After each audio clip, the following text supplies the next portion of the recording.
Well, that's the way everyone is toward Mother Earth. She's supplying the water. She's supplying the fruits and the vegetables and the food grains. She's providing the air that we breathe.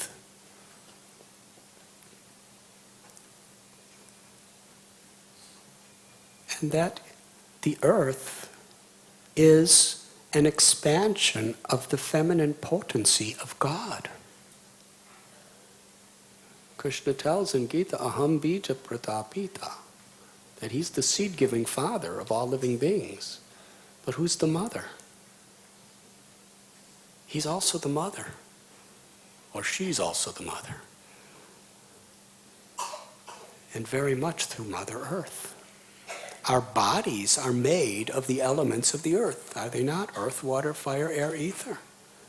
The water comes from the earth, the ether comes from the earth, the fire, the earth. Our bodies are made out of Mother Earth. Just like our bodies are made from our mother, biologically.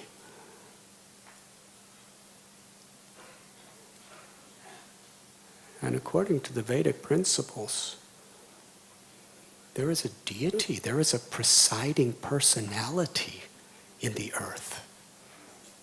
In fact, she is the consort, the eternal consort of Varahadev, the Supreme Personality of Godhead. Just as Varaha is an expansion of Krishna, Bhumi is an expansion of Radha, an expansion of Lakshmi.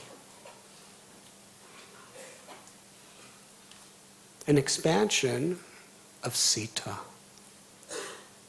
Sita is Ram's consort. Now Hanuman, he was intelligent. He understood that everyone's welfare, including his own, is for Sita and Ram to be united. But Ravana, his mentality, he was greedy. He was lustful. He was selfish and arrogant. In his conception, I want to enjoy Sita for myself. And he was thinking he would be happy by doing it. Even though so many people warned him against it. His own wife, Mandodari, send Sita back.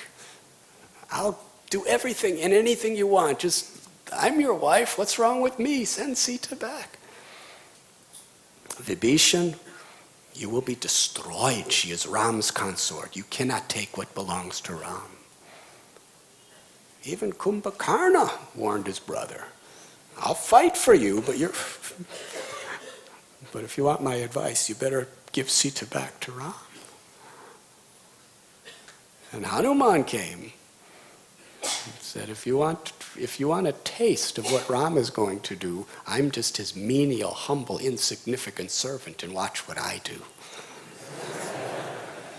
And he burned the whole city. So what was Ravana's illusion? He wanted to exploit God's consort for himself. And Hanuman wanted to serve God's consort in harmony with the will of Ram.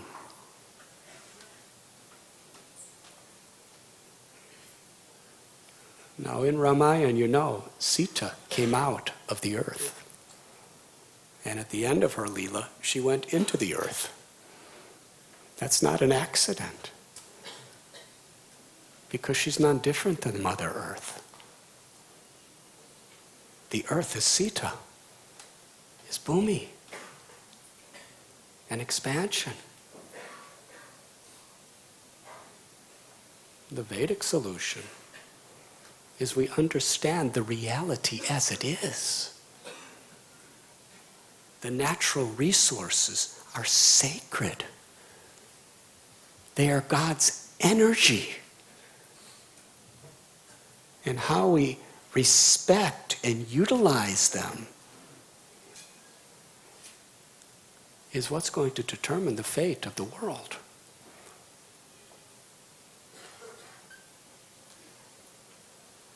There was an Indian chief, and not East Indian, but American Indian.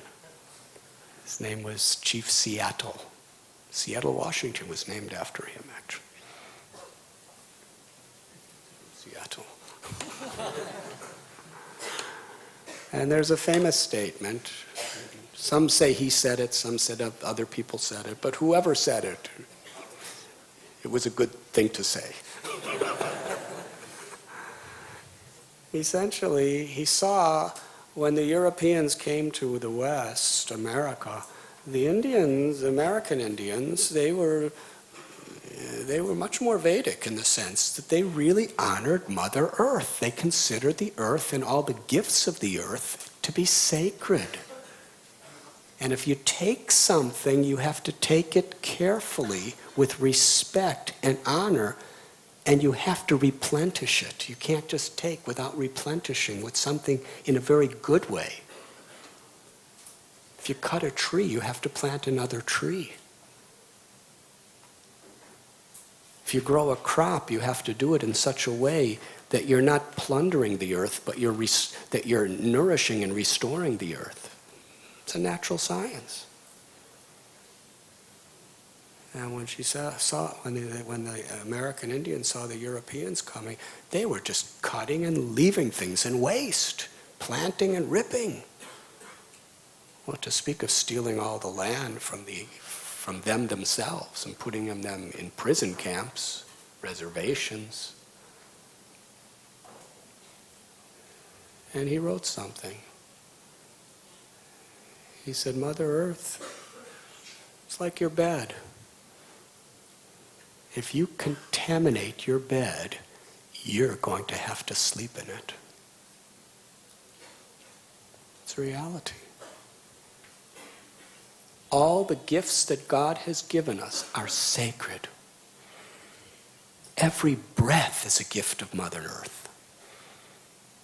Without it, we all die. Every drop of water, every pinch of soil. And what a miraculous mother, the earth. You go to the Himalayas and you see some yogi produce some ashes and you think, oh, how wonderful. But every day, Mother Earth, some little seed, a tree grows, and hundreds of fruits and flowers. You can't even eat ashes. We see fruit trees, we see flower trees every time we eat. Just from a seed in the ground, just mix water, mix a seed, mix earth, and rice, chapati flour, with mixing a little together, gulab jamuns, halava. So many natural gifts. It's a miracle everywhere. Vegetables, fruits, and each one is so different and so amazing. There's grapes and there's mangoes and there's papayas and there's chicus, there's cashews.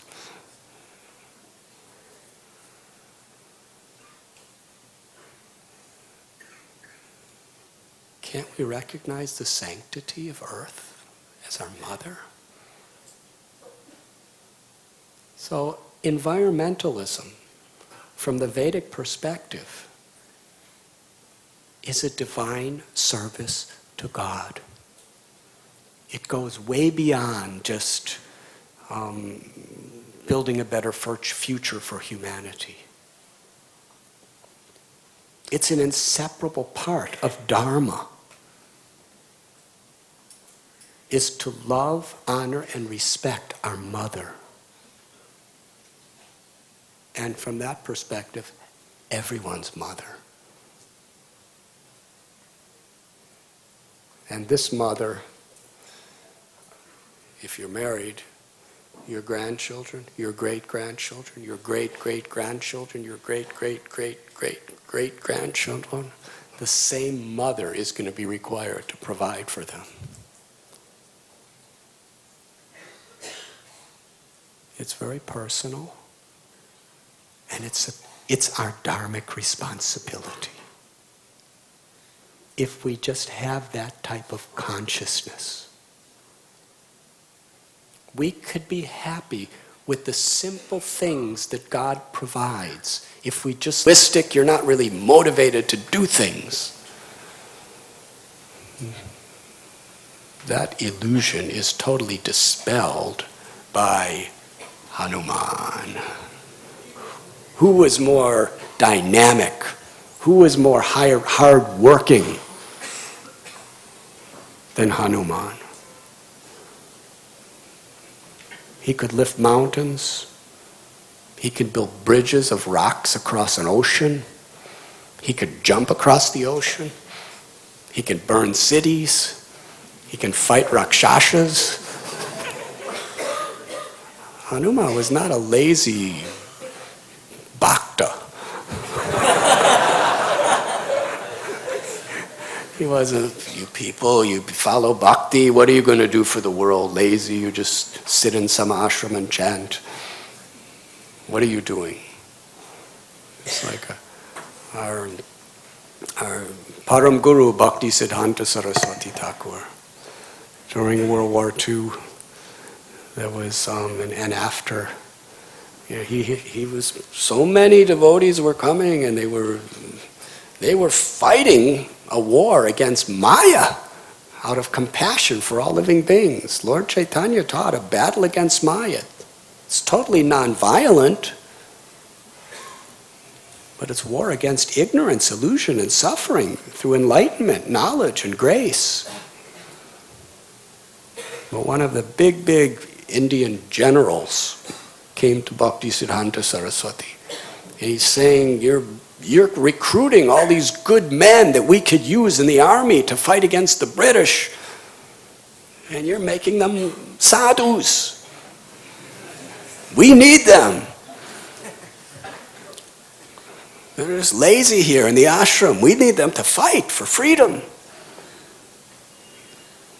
And Bhakti Siddhanta Saraswati said, they are very skinny and weak.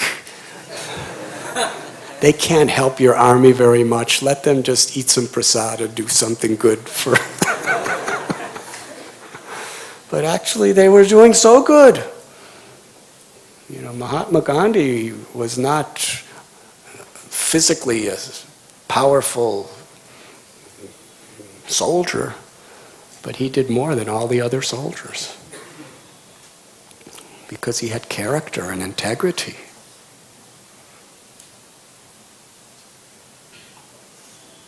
So Hanuman taught us how to live in harmony with the will of Sita. Hanuman taught us how to dedicate our lives to honoring, respecting, and protecting Sita. We have Sita sitting right there, actually. Sita Devi Dasi.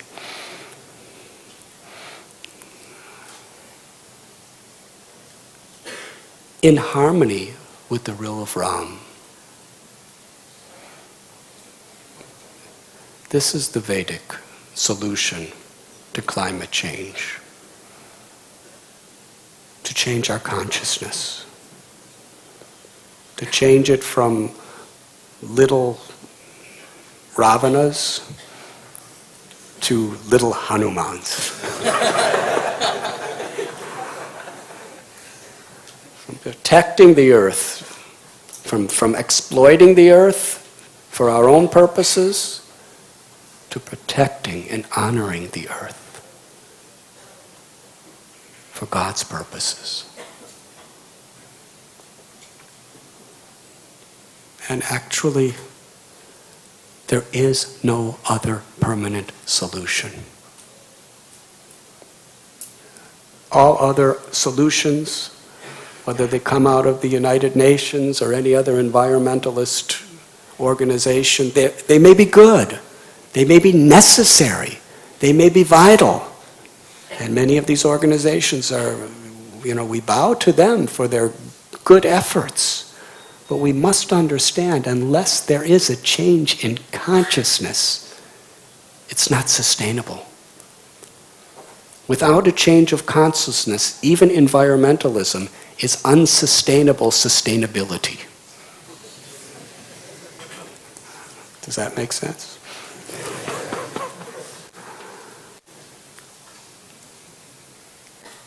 I once met with, some years ago, the Minister for the Environment for India. And we had a good discussion. And I was explaining to her. She challenged, what are you sadhus doing for the environment? The rivers are polluted, the land is polluted, the air is polluted.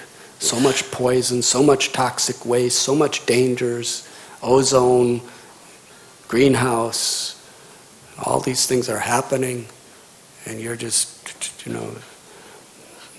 doing your mantras.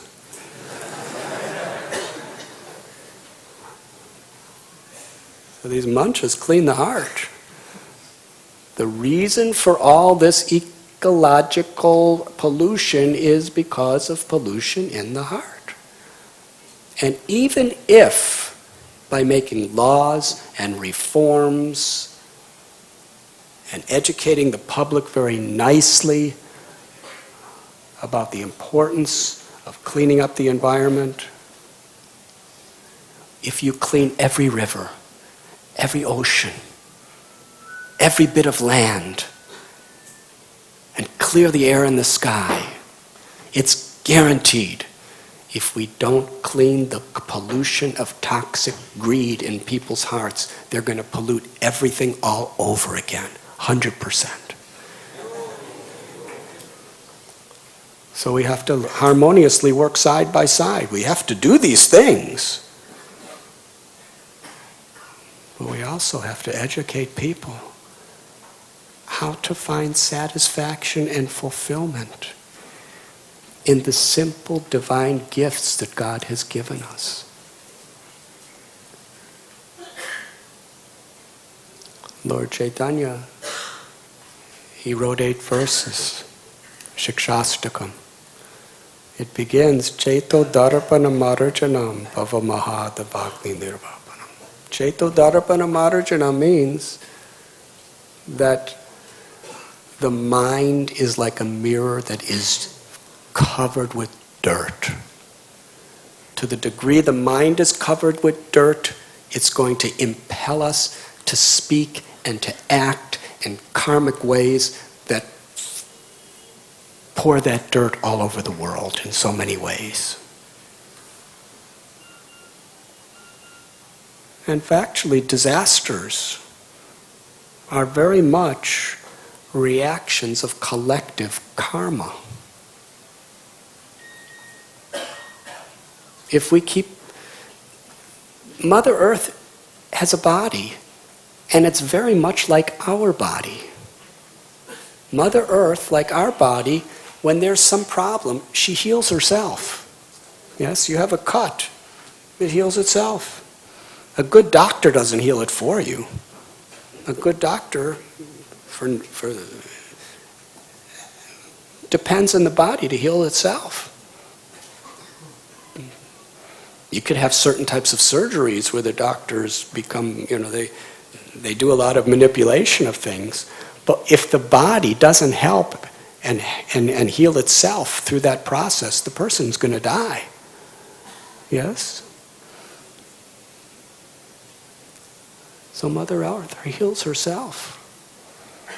But like our body, if the body is exploited, and filled with more and more and more toxins, it is never given the time to replenish itself, then it can't heal itself. It turns into serious diseases. And similarly, Mother Earth, same thing.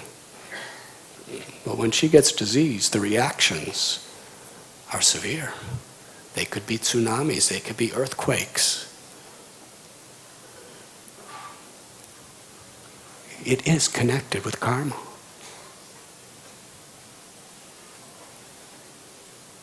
It is not just some ideological theory. It is the gravest necessity for humanity today. And for all times. To clean the ecology of our consciousness.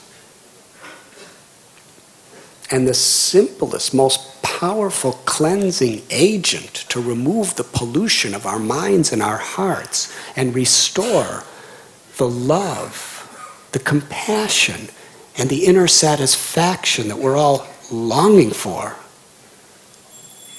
is the chanting of God's holy name.